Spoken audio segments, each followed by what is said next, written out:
रासायनिक खतं तर सगळेच वापरतात, पण नेमकं किती वापरले पाहिजे, कशी वापरले पाहिजे याबाबत मॅडम आपण काय सांगाल की जमिनीतून रासायनिक खतं जी द्यायची तर ती किती दिली पाहिजे आणि ती कशी दिली पाहिजे?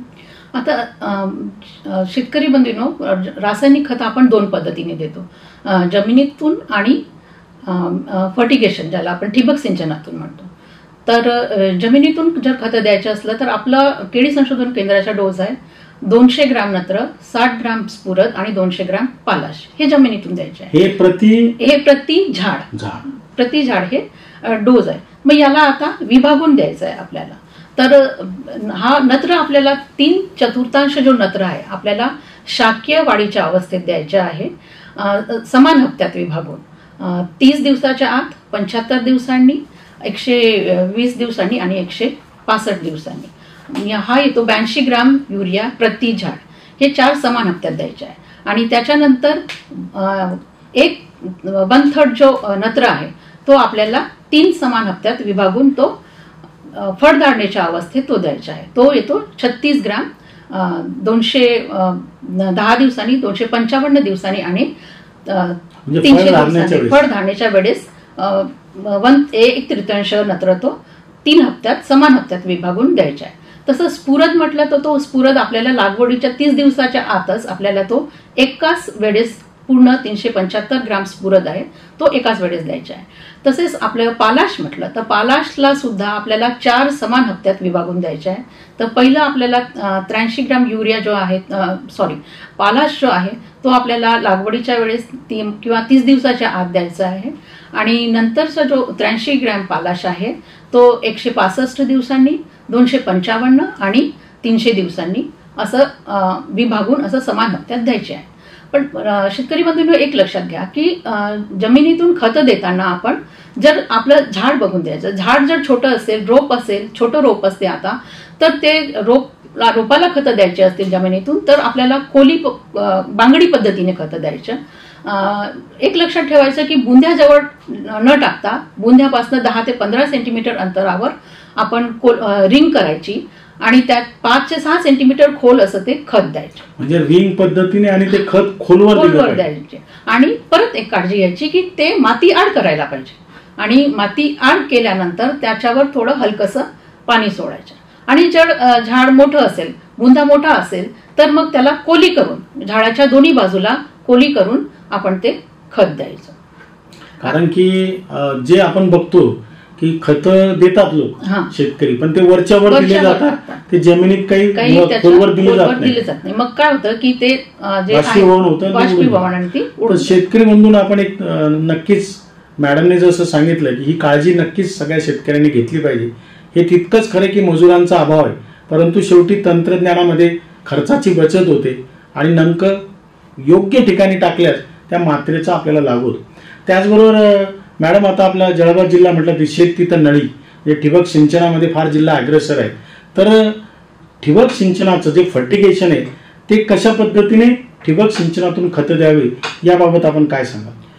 तर केळी संशोधन केंद्राने ठिबक सिंचनातून कसं खतं द्यावे त्याचे सुद्धा 44 आठवड्यामध्ये त्याच्या विभागणी करून दिलेली आहे, लागवडीपासून तर काढणीपर्यंत.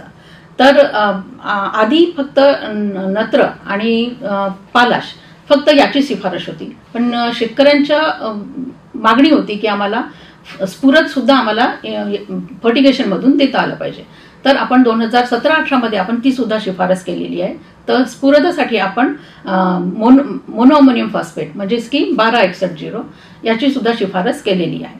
तर 1000 झाडांसाठी आपल्याला पहिले 4 महिने म्हणजे 1 ते 16 आठवडे आपल्याला 4.5 किलो युरिया, 1000 झाडांसाठीची मी ही मात्रा सांगते आहे, 6.5 किलो 1261 आणि 3 किलो पोटॅश अशी ही मात्रा दर आठवड्याला. मॅडम एक मिनिट, मी शेतकरी बंधूंना विनंती करेल का आपण कृपया ऐकण्याबरोबरच लिहून घ्यावं. मॅडम परत एकदा सांगा. 1 ते 16 आठवडे म्हणजे 4 महिने आपल्याला 1000 झाडांसाठी युरिया 4.5 किलो, MAP म्हणजे मोनोअमोनियम फॉस्फेट ज्यालाच आपण की 1261 म्हणतो ते 6.5 किलो आणि म्युरेट ऑफ पोटॅश हे 3 किलो असे 4 महिने दर आठवड्याला द्यायचे.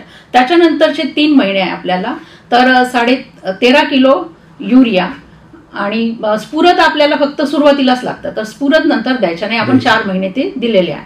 तर 13.5 किलो युरिया आणि 8.5 किलो आपलं पोटॅश हे आपल्याला 3 महिने दर आठवड्याला द्यायचे आहे. त्याच्यानंतरचे दर आठवड्यातून एकदा असं. आणि त्याच्यानंतर 3 महिने परत आपल्याला युरिया 5.5 किलो आणि पोटॅश 7 किलो असं 3 महिने द्यायचे आहे. 12 आठवडे परत ते द्यायचे आहे. दर आठवड्याची मी ही तुम्हाला हे सांगते. आणि त्याच्यानंतर शेवटचा जो 1 महिना राहतो 4 आठवडे, त्याच्यात फक्त आपल्याला 5 किलो पोटॅश दर आठवड्याला 1 महिना फक्त द्यायचे ते 4 आठवडे.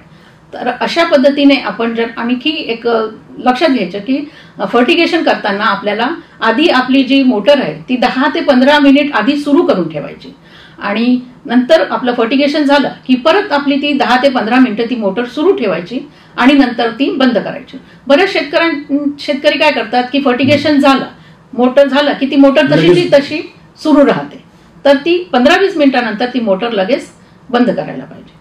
आणि फर्टिगेशन करताना आणखी विशेष काळजी, ती खतं कशी दिली पाहिजे, म्हणजे आपल्याला कुठलं साहित्य वापरलं पाहिजे खताच्या बाबतीत?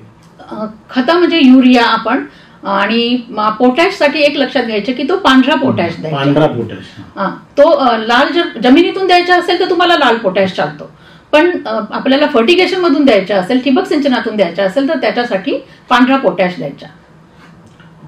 याचबरोबर मॅडम आपण जे बोललात, आता बऱ्याच ठिकाणी सूक्ष्म अन्नद्रव्यांची देखील कमतरता आहे. अशा वेळेस नेमकं आपण सूक्ष्म अन्नद्रव्य व्यवस्थापन आणि त्यामध्ये गंधक जो मोठ्या प्रमाणात आता शेतकरी वापरतात, तर याचं काय महत्व सांगाल आणि ते कसं वापरायचं? तर काय होते की महाराष्ट्रातल्या जमिनी आहेत त्याच्यामध्ये बऱ्याचशा आयरन आणि झिंक ह्याची कमतरता आढळून येते. तर केडी संशोधन केंद्राने आपल्याला त्याची शिफारस केलेली आहे की जर आपल्या पिकांमध्ये त्याची कमतरता आढळली तर 0.5% EDTA फवारणीसाठी आपण EDTA घ्यायचं. EDTA फेरस सल्फेट आणि EDTA झिंक सल्फेट हे याची 0.5% तीव्रतेची फवारणी करायची. 0.5% म्हणजे 50 ग्राम 100 लिटर पाण्यामध्ये 10 लिटर पाण्यामध्ये त्याची फवारणी करायची. हे केव्हा करायचे? 2ऱ्या आणि 4थ्या महिन्यात. आणि 5व्या आणि 7व्या महिन्यात 15 ग्रॅम झिंक सल्फेट आणि फेरस सल्फेट हे जमिनीतून द्यायचे. पण हे नुसतं असं नाही द्यायचे, हे याला शेणखतात मुरवून नंतर ते आपल्याला द्यायचे आहेत 5व्या आणि 7व्या महिन्यात. तसंच गंधक, आता बघा गंधकाला आता जे मॅक्रोन्यूट्रंट आपण NPK म्हणतो, आता NPKS असं म्हणून पण म्हटलं जातं. तर आणि आपण बरेच शेतकरी आता DAP वापरतात. आधी SSP वापरायचे, तर SSP मधून सल्फर सुद्धा पिकांना उपलब्ध व्हायचं. तर आता बऱ्याच वेळा असं सल्फरची पण कमतरता जाणवून येते. तर त्याच्यासाठी केडी संशोधन केंद्राने आपल्याला सल्फरची सुद्धा शिफारस केलेली आहे. गंधक, तर त्याला गंधक आपल्याला लागवडीच्या वेळेस 10 ग्राम आणि लागवडीनंतर 165 दिवसांनी 10 ग्राम असं हे गंधक द्यायचं आहे. तर गंधक पण काय द्यायचं की गंधक असं तसेच्या तसं उपलब्ध पिकांना होत नाही, मग त्याला ते कन्व्हर्जन जे उपलब्ध स्वरूपात त्याला कन्व्हर्जन करायसाठी त्याला आपल्याला ते शेणखतात मुरवून, आधी ते गंधक शेणखतात मुरवून ठेवायचं आणि नंतर मग ते पिकांना द्यायचं.